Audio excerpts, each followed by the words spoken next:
আজকের রাত্রের একটি সময়ের অংশ যদি আমাদের দিনের কাজে কাটে, তাহলে এটাই হতে পারে আপনার আমার জন্য কাল কিয়ামতের ময়দানে, কঠিন হাসরের ময়দানে নাজাতের জন্য একটা জরিয়া হতে পারে। পারে কি পারে না বলেন? অবশ্যই পারে। এজন্য আমরা এই সুযোগ নষ্ট করব না। রাজি আছি তো ইনশাআল্লাহ? ইনশাআল্লাহ। বিসমিল্লাহির রহমানির রহিম। الذي خلق الموت والحياة ليبلوكم أيكم أحسن عملا وهو العزيز الغفور। আল্লাহ পাক বলেন, আমি হায়াত এবং মৌত নামের দুইটা বস্তুকে আমি আল্লাহ তৈরি করেছি, তা তোমাদের পরীক্ষার জন্য। তোমাদের মধ্য থেকে কে কত সুন্দর সলিড আমল করে আমার দরবারে হাজির হতে পারে। নিশ্চয়ই আল্লাহ পাক মহা পরাক্রমশালী এবং ক্ষমাশীল। জোরে কোন সুবহানাল্লাহ। হাদিস শরীফের মধ্যে আল্লাহর রাসূল বলেন, قال رسول الله صلى الله عليه وسلم من يريد الله خيرا يصب منه। আল্লাহ পাক যাদেরকে কল্যাণ দান করেন, আল্লাহ পাক যাদেরকে ভালাই দান করেন, আল্লাহ পাক তাদেরকে বিপদ মুসিবত দিয়ে পরীক্ষা করেন। জোরে কোন সুবহানাল্লাহ। এই হলো আয়াত এবং হাদিসের সংক্ষিপ্ত কথা। তো এই কথার দ্বারা আমরা বুঝতে পারলাম আল্লাহ পাক বলেন, আল্লাযী খালাকাল মাউতা ওয়াল হায়াতা। আল্লাহ পাক রব্বুল আলামিন মউত নামক এক বস্তুকে তৈরি করেছেন। কথা বলেন ঠিক না বেঠিক? এবং হায়াত নামক এক বস্তুকেও আল্লাহ পাক তৈরি করেছেন। কেন? আল্লাহ পাক তার বান্দাদেরকে, বান্দীদেরকে দুনিয়ার জমিনে পাঠিয়েছেন পরীক্ষা করার জন্য।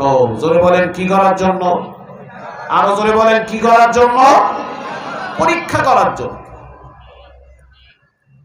এই আয়াত দ্বারা বোঝা গেল যে দুনিয়াতে যে আমরা আসতেছি, খাইতেছি, ঘুরতেছি, বেড়াইতেছি, দুনিয়াতে আসার উদ্দেশ্য কিন্তু আমাদের খালি খাওয়া দাওয়া ঘোরা বেড়ানো এটাই নয়। এটাই কি উদ্দেশ্য? না।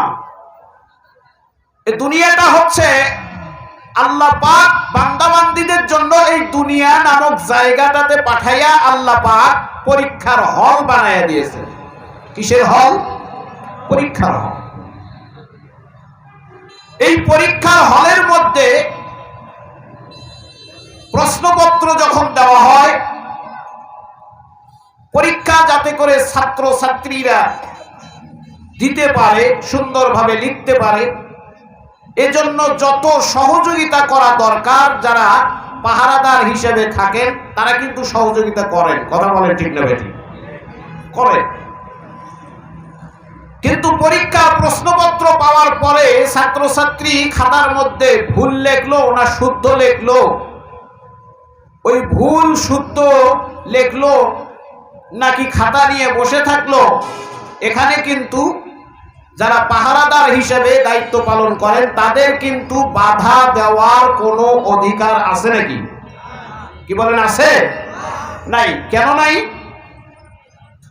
এটা পরীক্ষার হল।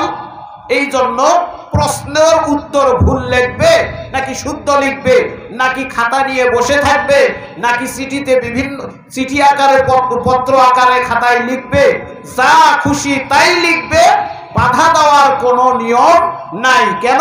এটা পরীক্ষার হল। কথা বুঝলেন কিনা দেখেন তো? এটা হলো কিসের হল? পরীক্ষার হল।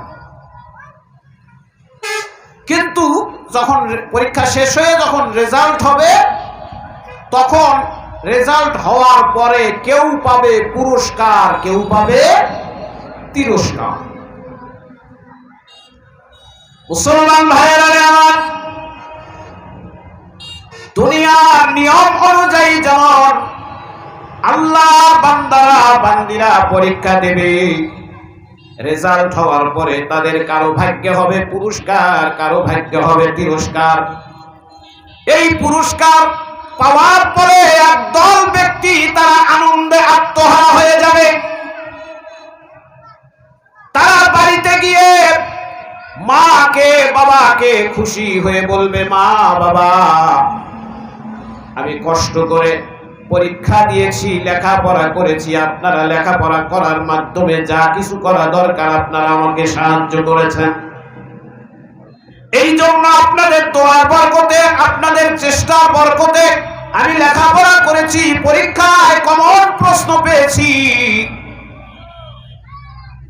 কমন প্রশ্নের উত্তর পাওয়ার কারণে আমি লিখেছি, লেখার পরে আজকে আমার আপনি দেখেন মা, আজকে আমি দেখেন বড় সুন্দরভাবে পাস করেছি, এ প্লাস পেয়েছি, কেউ বা গোল্ডেন প্লাস পেয়েছে, কেউ বা এ গ্রেড পেয়েছে, কেউ বা এ মাইনাস পেয়েছে।